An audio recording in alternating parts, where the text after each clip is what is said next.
ఘోరమైన తప్పులు చేశాను సార్. నేనే కాదు, మధ్యతరగతి కుటుంబంలో పుట్టిన ప్రతి వాడు ఈ తప్పులే చేస్తున్నాడు.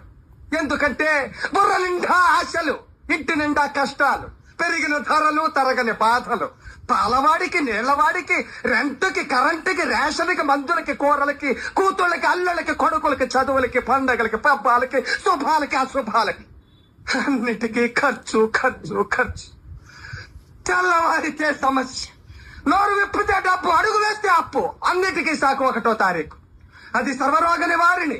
1వ తారీఖు అని 30 రోజులు ఎదురు చూస్తాను సార్. చివరికి అది ఇలా వచ్చి అలా వెళ్ళిపోతుంది. వరద బాధితులు ఆదుకోవడానికి హెలికాప్టర్ వచ్చి వెళ్ళిపోయినట్టు.